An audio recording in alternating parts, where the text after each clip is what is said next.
Hello everybody, dear student. So guys, इससे पहले की जो क्लासेस थी वो क्लासेस थी रासायनिक बलगतिकी का पार्ट नंबर फर्स्ट। तो आज की जो होने वाली क्लासेस है वो क्लासेस है रासायनिक बलगतिकी का पार्ट नंबर सेकेंड, जिसमें जानेंगे इसमें जानेंगे कि आखिर में जो शून्य कोट की अपक्रिया होती है वो क्या होती है, और इसका जो वेग स्थिरांक की गणना करने के लिए आता है वो कैसे आता है। तो आज क्या जानेंगे? आज जानेंगे कि शून्य कोट की अपक्रिया किसे कहते हैं और इसका जो वेग स्थिरांक की जो गणना करने के लिए आता है वो कैसे करते हैं। तो अपनी जो इससे पहले की क्लासेस थी उसमें क्या बताया था? उसमें बताया था कि जो अपक्रिया का वेग होता है वो क्या होता है, और जो अपक्रिया की जो कोट होती है उसे कैसे सॉल्व करते हैं। तो जो अपक्रिया की कोट होती है उसी पर आधारित ये कॉन्सेप्ट है। कौन है कॉन्सेप्ट? शून्य कोट की अपक्रिया। तो उसमें हमने क्या बताया था कि जो अपक्रिया की कोट होती है वो हम कैसे निकालते हैं। जैसे कोई रिएक्शन आ जाए, कोई अपक्रिया आ जाए, उसमें पूछ लिया जाता है कि ये अपक्रिया किस कोट की है, कि वो शून्य कोट की है, कि वो प्रथम कोट की है, कि वो द्वितीय कोट की है, कि वो तृतीय कोट की है। तो वो हम किस प्रकार निकालते थे? तो जिस प्रकार से हम वो रिएक्शन में कोट निकालते थे उसी आधार से हम निकालेंगे शून्य कोट की अपक्रिया। सिर्फ इसमें पूछी जाएगी शून्य कोट की अपक्रिया किसे कहते हैं। तो हम उसमें अपक्रिया कैसे निकालते थे, कैसे मालूम चलता था कि वो शून्य कोट की अपक्रिया है? तो उसमें क्या मालूम चलता था? जो अपकारक की जो सांद्रता होती है उसकी पावर यदि शून्य हो और वो किसके समानुपाती होती थी? वो समानुपाती होती थी जो अपक्रिया की दर, अर्थात जो अपक्रिया का जो वेग होता था उसके समानुपाती हो, तो वो शून्य कोट की अपक्रिया होती थी। ऐसे ही तो निकालते थे। जैसे कोई रिएक्शन है उसमें हम लिखते थे वो किस वेग समीकरण, कौन सा समीकरण होता था? वो होता था अपक्रिया वेग समीकरण के बराबर। किसके समीकरण के बराबर? अपक्रिया वेग समीकरण। तो क्या कैसे निकालते थे? जैसे अपक्रिया वेग समीकरण क्या था? R बराबर K कोष्टक में A, और यदि हम इसकी पावर शून्य रखते हैं, किसकी पावर? जो अपकारक की जो सांद्रता उसकी पावर यदि हम शून्य कर दें तो वो शून्य कोट की अपक्रिया बन जाती थी। कौन अपक्रिया? शून्य कोट की अपक्रिया। और यदि हम इसकी पावर 1 कर दें तो वो बन जाती थी प्रथम कोट की अपक्रिया, और यदि इसकी पावर हम 2 कर दें तो वो बन जाती थी द्वितीय कोट की अपक्रिया। तो हम कैसे निकालते थे शून्य कोट की अपक्रिया? तो जो R है वो क्या होता था? वो होता था अपक्रिया की दर या अपक्रिया का वेग, और जो K है वो स्थिरांक आता था। वो कब आता था? जब हम प्रोपोर्शनल का चिन्ह हटाते थे। क्या हटाते थे? प्रोपोर्शनल का चिन्ह हटाते थे। तो क्या आता था? वेग स्थिरांक K आता था। कौन आता था? वेग स्थिरांक K। यानी कि जो वेग समीकरण होता है, जो वेग यानी कि अपक्रिया की जो दर होती है वो क्या होती है? R प्रोपोर्शनल अपकारक की सांद्रता की पावर जो भी हो। अब यहां पर क्या पूछा गया? शून्य कोट की, तो यहां पर पावर क्या आ जाएगी? शून्य आ जाएगी। क्या आ जाएगी? शून्य। तो अब यहीं से शून्य कोट की अपक्रिया किसे कहते हैं? किसे कहते हैं? तो जो कोई अपक्रिया ले ली, क्या ले ली? कोई भी अपक्रिया ले ली, उस अपक्रिया की जो दर होती है, यानी कि दर को हम R से भी लिख सकते हैं, और हम क्या लिख सकते हैं? dr की पावर dt भी लिख सकते हैं। क्या लिख सकते हैं? dr की पावर dr ओवर dt भी लिख सकते हैं। क्या लिख सकते हैं? dr ओवर dt भी लिख सकते हैं। तो अपक्रिया की दर को R भी लिख सकते हैं और dr ओवर dt भी लिख सकते हैं। तो क्या होता है? किसी अपक्रिया के लिए अपक्रिया की दर अभिकारक की सांद्रता, अपकारक की सांद्रता क्या हो गई? A हो गई। क्या हो गई? A। जैसे हमने कोई रिएक्शन लिया, A से क्या बन रहा है? P बन रहा है। क्या बन रहा है? A से P बन रहा है। तो इस साइड होते हैं अभिकारक और उस साइड होते हैं उत्पाद। क्या होते हैं? लेफ्ट साइड होते हैं अभिकारक और राइट साइड होते हैं उत्पाद। तो क्या बताया? किसी अभिक्रिया के लिए अभिक्रिया की दर अभिकारक की सांद्रता अब अवकारक हो गया ए और सांद्रता हो गई बड़े कोष्टक में रख दो तो अवकारक की हो गई सांद्रता। उसकी पावर यानी कि उसकी जो घात है वो घात कितनी होनी चाहिए? शून्य होनी चाहिए। उसके क्या होती है? समानुपाती होती है। क्या होती है? समानुपाती या अनुक्रमानुपाती, एक ही होता है। तो किसके समानुपाती होती है? जो अपक्रिया की दर है वो अवकारक की सांद्रता के शून्य घात के समानुपाती होती है। यही क्या है? शून्य कोट की अपक्रिया है, या दूसरे शब्दों में कहते हैं जो कोई अपक्रिया है यानी कि जो अपक्रिया की दर है वो अवकारक की सांद्रता पर निर्भर नहीं करती है। यानी कि अगर शून्य हो जाएगी घात किस पर? अवकारक की जो सांद्रता है उस पर घात शून्य हो जाएगी तो वो अपकारक की सांद्रता पर निर्भर नहीं करेगी। कौन? अपक्रिया की दर। तो दूसरे शब्दों में क्या डेफिनेशन थी कि जो अपक्रिया की दर है वो अपकारक की सांद्रता पर निर्भर नहीं करती, या ऐसे कह लो कि जो अपक्रिया की दर होती है वो अपकारक की सांद्रता की घात शून्य के समानुपाती होती है। तो ये क्या होगी? शून्य कोट की अपक्रिया हो गई। आखिर में शून्य कोट की अपक्रिया किसे कहते हैं? तो ये क्लियर हुआ। क्या हुआ कि आखिर में शून्य कोट की अपक्रिया किसे कहते हैं। अब आगे देखते हैं, जैसे कोई रिएक्शन हो, जैसे H2 plus Cl2 arrow 2HCl, इसमें पूछा जाए कि ये कौन सी कोट की अपक्रिया, कौन सी कोट की अपक्रिया है, तो कैसे पता करते हैं? जैसे dr/dt, dr/dt प्रोपोर्शनल H2 और Cl2, H2 और Cl2 ये क्या है? अवकारक है। क्या है? अवकारक है। इनकी पावर कितनी होगी? मैंने बताया था कि जो गैसें होती हैं उनकी पावर शून्य होती है और जो जल होता है उसकी पावर शून्य रखते हैं। इतना याद रखने, गैस और जल की पावर शून्य रखते हैं। और बाकी के जो अण होंगे, जितने अण होंगे, जैसे कोई भी हो, जितने अण होंगे, जैसे ये तो गैस हो गई तो गैस में हम क्या रखेंगे? कोट शून्य रखेंगे। और वैसे जितने अण होंगे, एक होगा तो एक पावर, दो होगी तो दो पावर, तीन होगी तो तीन की पावर, तीन पावर। तो यहां पर क्या हो जाएगा? जो हाइड्रोजन और जो क्लोरीन है ये है गैसें, तो इनकी पावर क्या रखेंगे? जीरो रखेंगे। तो जीरो प्लस जीरो कितना आ जाएगा? जीरो आ जाएगा। क्या आ जाएगा? कोट कोट कितनी आ जाएगी? जीरो आ जाएगी। तो कोट बराबर जीरो हो गई। तो यहाँ पर कोट क्या है? जीरो। तो ये कौन सी कोट की अपक्रिया? शून्य कोट की अपक्रिया। कौन सी कोट की अपक्रिया? शून्य कोट की अपक्रिया। जैसे ये पहला हो गया। क्या हो गया? पहला। अब दूसरा देख लेते हैं। क्या देखते हैं? दूसरा। जैसे आ गया 2NH3। क्या आ गया? 2NH3 arrow N2 plus H2, 3 दूनी 6, 2 3 6 और 2 N। और ये क्या है? गैसें हैं। क्या है? गैसें हैं। क्या है? गैस लिखिए, ये गैसें हैं। तो इसमें पूछ दिया जाए कौन सी कोट की अपक्रिया, तो कैसे निकालेंगे? यहां पर तो ये गैस है। क्या है? गैस है। तो dr/dt प्रोपोर्शनल NH3। क्या है? NH3। और जो गैसें होती हैं उनकी जो पावर होती है वो कितनी होती है? जीरो। अच्छा, जितने भी आगे ऐड हो, दो हैं तो 2 गुणे जीरो, जीरो आ जाएगा। क्या आ जाएगा? जीरो। तो ये कौन सी कोट की अपक्रिया है? शून्य कोट की अपक्रिया। कौन से कोट की अपक्रिया? शून्य कोट की अपक्रिया।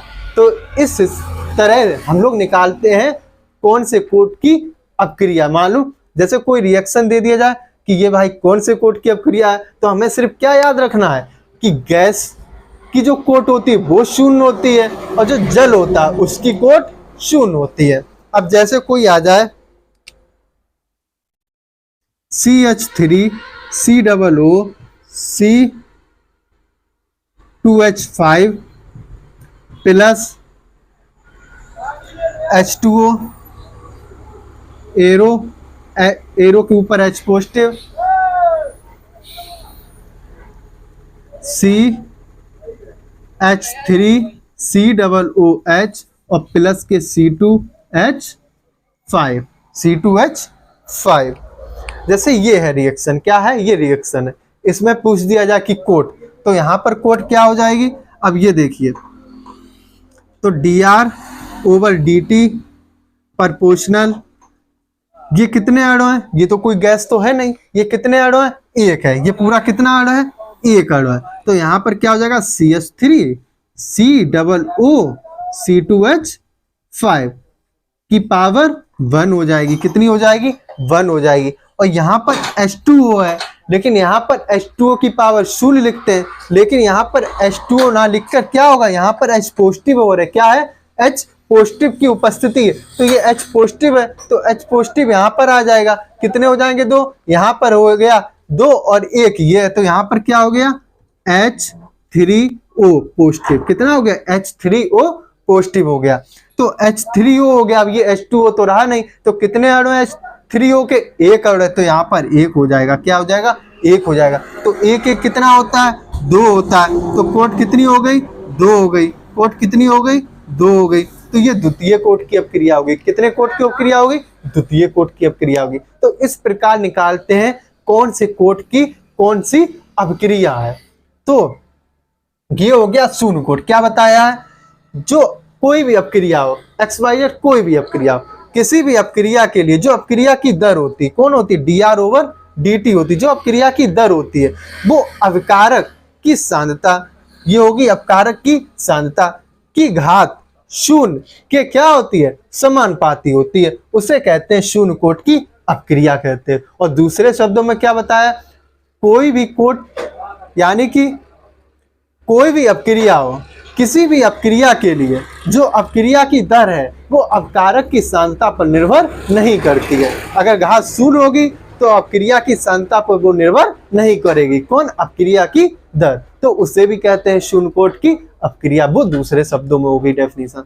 तो ये हो गया क्या, शून्य कोट की अपक्रिया आखिर में कहते किसे।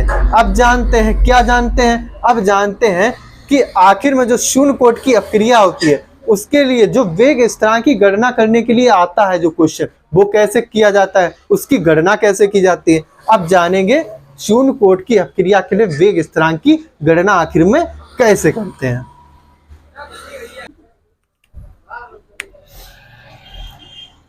तो अब क्या देखेंगे, आखिर में कि जो शून्य कोट की अपक्रिया होती है उसके लिए जो वेग स्थिरांक की गणना की जाती है वो किस तरह की जाती है, या फिर क्वेश्चन आ जाए वेग स्थिरांक की गणना के लिए आ जाए, या फिर आ जाए शून्य कोट की अपक्रिया के लिए दर स्थिरांक की गणना, आखिर में है एक ही। तो इसके लिए क्या करते हैं, जैसे रिएक्शन क्या था, ए से क्या बना था, पी बना था, और इसके लिए क्या लेते थे, जो शून्य कोट की अपक्रिया है वो लेंगे। शून्य कोट की अपक्रिया क्या है, शून्य कोट की अपक्रिया से, तो शून्य कोट की अपक्रिया क्या थी डेफिनेशन, कि किसी अपक्रिया के लिए जो अपक्रिया की दर होती है, क्या होती है, जो अपक्रिया की दर होती है dr/dt, वो किसके समानुपाती होती है, वो होती है अपकारक A की सांद्रता के, जो अपकारक होते हैं उसकी जो अपकारक की जो सांद्रता होती है उसकी शून्य घात के क्या होती है, समानुपाती होती है, क्या होती है, समानुपाती होती है। अब यहां से क्या करते हैं, प्रोपोर्शनल हटाएंगे, क्या करेंगे, प्रोपोर्शनल हटाएंगे, तो क्या आ जाएगा, नियतांक आ जाएगा, dr/dt बराबर, प्रोपोर्शनल हटाएंगे तो नियतांक आएगा k और a की पावर 0, जो k है वो क्या है, वेग स्थिरांक, क्या है, वेग स्थिरांक है, कौन, k। अब आपको मालूम होगा कि XYZ कोई भी हो, कोई भी अल्फाबेट हो, किसी की पावर 0 हो, XYZ किसी की पावर अगर 0 हो तो उसका जो मान होता है वो 1 होता है, उसका मान कितना होता है, उसका मान होता है 1, क्या होता है, 1। तो dr/dt बराबर क्या हो जाएगा, k × 1, तो यहां पर क्या हो गया, dr/dt बराबर k बन जा k हो गया, क्या हो गया, k बन जा k। अब क्या होगा, तो जो डी आर बराबर है, क्या है, डी आर बराबर, तो डी आर बराबर क्या हो जाएगा, ये डिवाइड में इधर जाएगा मल्टीप्लाई में हो जाएगा, क्या हो जाएगा, मल्टीप्लाई में, तो के इंटू क्या हो गया, डी टी हो गया, क्या हो गया, के इंटू डी टी। अब यहां से क्या करना है, अब करना है दोनों पक्षों का समाकलन, क्या करना है, दोनों पक्षों का समाकलन, दोनों पक्षों का समाकलन करने पर, तो दोनों पक्षों का भाई समाकलन कर दो, तो क्या हो जाएगा, समाकलन डी आर बराबर, ये के है, के क्या है, कांस्टेंट है यानी कि स्थिरांक है, तो के को क्या कर लेंगे, बाहर कर लेंगे, जो कांस्टेंट होता है, जो स्थिरांक होता है, उसका समाकलन नहीं करते, उसे बाहर कर लेते, और समाकलन का चिन्ह क्या है, डी टी है, क्या है, डी टी। अब आपको मालूम होना चाहिए जो समाकलन होता है, क्या होता है, समाकलन होता है, जैसे डी आर हो उसका समाकलन आर हो जाएगा, डी टी हो उसका समाकलन टी हो जाएगा, डी एक्स हो उसका समाकलन एक्स हो जाएगा, डी ए हो उसका समाकलन ए हो जाएगा।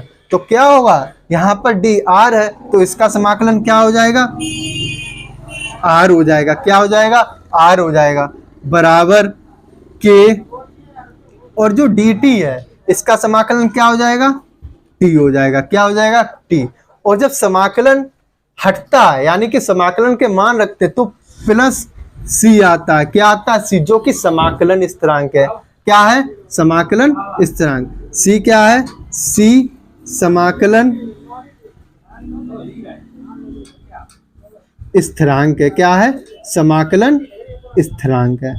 इसे मान लेंगे फर्स्ट समीकरण, क्या मान लेंगे, फर्स्ट समीकरण। अब क्या करेंगे, अब मानेंगे यदि हम समय क्या कर दें, जीरो कर दें, यदि हम समय क्या कर दें, जीरो कर दें, यदि जो टी है उसकी वैल्यू शून्य कर दें, तो अपक्रिया होगी, तो अपक्रिया नहीं होगी। तो जो टी बराबर जीरो करेंगे तो अपक्रिया नहीं होगी, यानी कि जो आर की जो वैल्यू है, क्या है, जो आर की वैल्यू है, आर क्या है, यदि टी हम जीरो कर देंगे तो आर क्या हो जाएगा, आर भी शून्य हो जाएगा, क्या हो जाएगा, आर भी जीरो हो जाएगा, यानी कि अपक्रिया कोई भी नहीं होगी।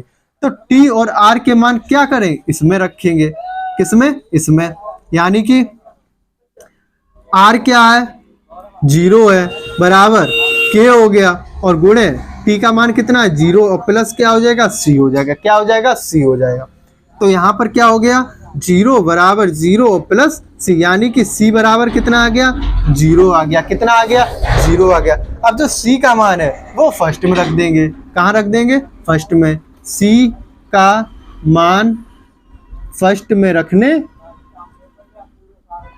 पर, सी का मान कहाँ रख देंगे, फर्स्ट में रख देंगे। जब हम सी की वैल्यू फर्स्ट में रखेंगे तो आर बराबर क्या आ जाएगा, के टी आ जाएगा, यानी कि प्लस सी, सी का मान क्या है, जीरो है, तो प्लस जीरो यानी कि के टी रहेगा, क्या रहेगा, के टी रहेगा। अब यहाँ से हमें किसकी गणना करनी है, वेग स्थिरांक की गणना करनी है, यानी कि के की वैल्यू निकाल लें। तो यहाँ पर के बराबर जब निकालेंगे तो आर है, आर, और ये टी है, टी किसमें है, मल्टीप्लाई में, इधर आएगा डिवाइड में, तो ये क्या हो गया, वेग स्थिरांक की क्या हो गई, गणना हो गई।